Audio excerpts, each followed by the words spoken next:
welcome to Letter with ABC, a series on hand lettering.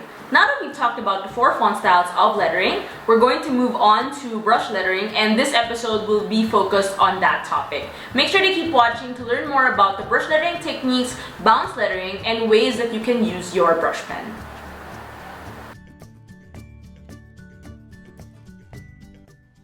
So as I mentioned, today's lesson will be all about brush lettering.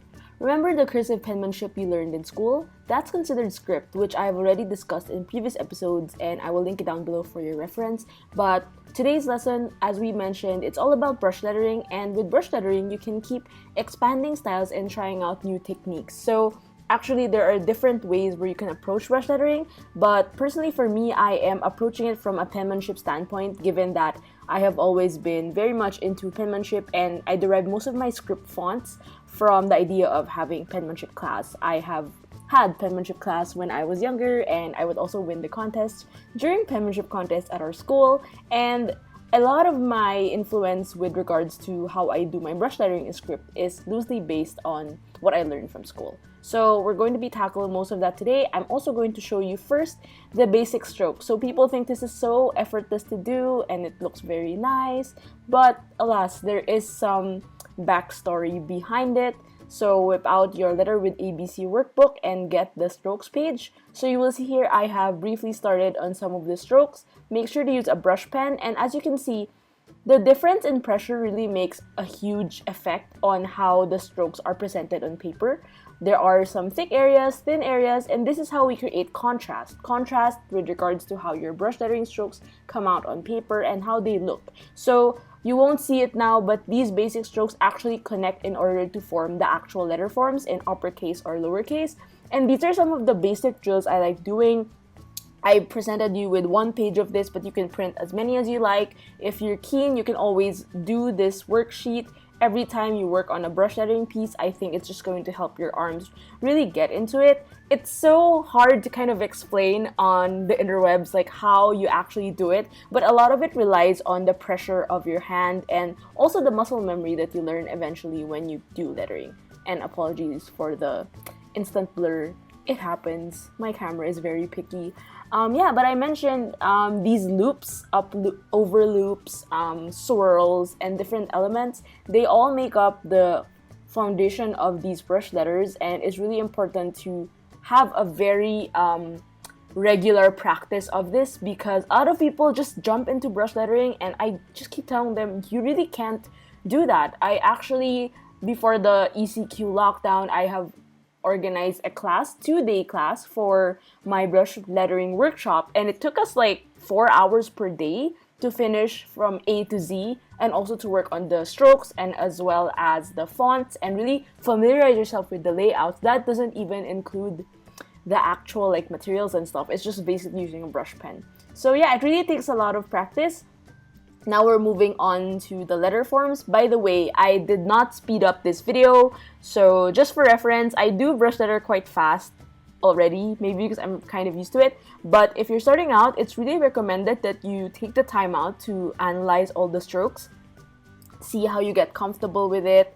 What you will also notice is in terms of the size, you will also get some sort of reference in terms of how big or how small your letter forms can be. The one that I did for the workbook is an average size, which fits the whole alphabet in one A4 sheet, which I think is pretty feasible, because that way you don't really have to exert too much on the strokes, but then you don't have to draw too little, and that's really something crucial, because if you want to make brush lettering pieces that are for murals and stuff, it's really important to get the nitty-gritty of the proportions properly, and then eventually you can just create from there. And at the end of the day, I always remind you guys that lettering is more on the illustration side. So with regards to brush lettering, it does have these illustration factors, but also it focuses on the strokes. And you will see that there is some sort of fluid movement going on in every letter, and that's something that you want to maintain. You don't really want it to be... there are some instances where you can cut out some letters and cut some strokes so it's easier for you to flow on to the next one. But all in all, it has to look seamless, and it has to look like it's cohesive as a whole. And one of my tips also is, I think, yeah, some students have told me that they get like jitters, or in Filipino it's called nanginginig, when they do brush lettering. And I think that is also caused by the fact that you might be holding your brush pen too hard. That's something that you want to avoid also. So it may look like I'm putting so much effort on it, but actually I'm also keeping my hand light. When you lift, the pressure really has to lift as well. So the technique for the thick thin is always, when you go upstroke, it's thin. When you go downstroke, it's thick. So when I do upstrokes, I keep my hand at a very relaxed weight. It's not super heavy. You don't also want to press down, because what happens if you press too much down, the ink is going to absorb too much on the paper. And I'm actually just using office paper here, and I don't really want it to blot or to ghost on the opposite page. So that's something that you have to take note of when you're doing brush lettering. Regarding practice, I learned how to do brush lettering by very regular practice. I also did brush lettering without brush pens before, because when I started lettering, there weren't a lot of materials, so I just used fine liner pens. So at the time, I really didn't know where the thick and thin areas were. It was just a basis of like how I see it and how I envision it per se. But it's always nice, again, to look at a lot of inspiration, like magazines or type design or logos in general, which have cursive or script or brush lettering aspects, because that way you'll be able to incorporate some of them into your practice. But yeah, it's really recommended to practice this. And I would say also there's a big difference between practicing on paper, like what I'm doing here, versus practicing on the iPad. So that's something you also have to familiarize yourself with. And I think it's also a fun therapeutic activity. If you're keen on practicing every week, I think that's really a good way to start. And I would say also, regardless of learning serif, sans serif, script, and decorative, brush lettering in itself, it's actually a whole entire entity. And I would always separate it, because there's a lot of techniques that can only be learned via doing brush lettering, which I will do more videos about in the future. This is actually just the basic, but there are a lot of other factors like bounce lettering, creating flourishes, embellishments, and etc. So now I'm just proceeding to letter these words. As I mentioned earlier, there is a thing called bounce lettering, and basically what it does is it bounces. So as you can see here, you also have this in your Letter with ABC workbook.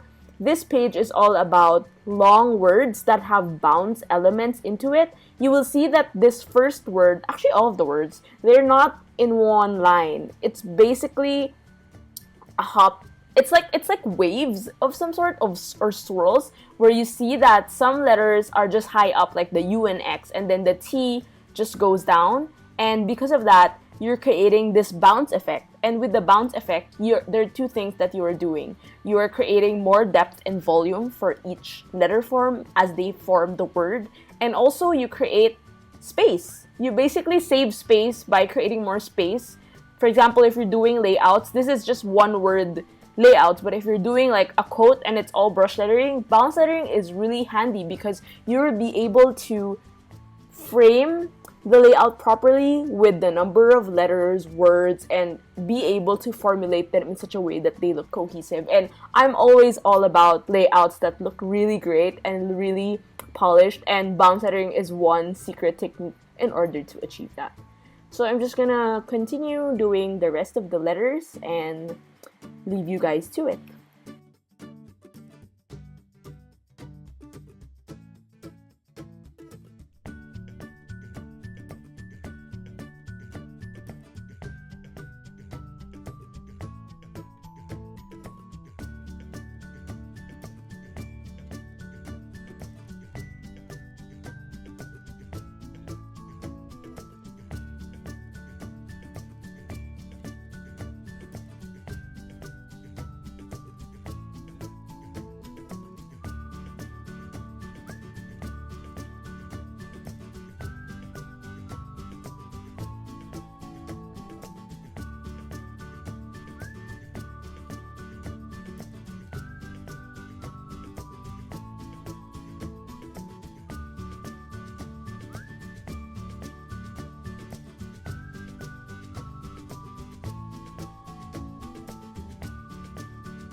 Oh, one more thing I forgot to mention is you will see here that certain letters have certain qualities that you have to take note of when doing bounce lettering. I will share that in future videos. But yeah, this is a primer into it. I hope you learned something, and we are basically done for this episode.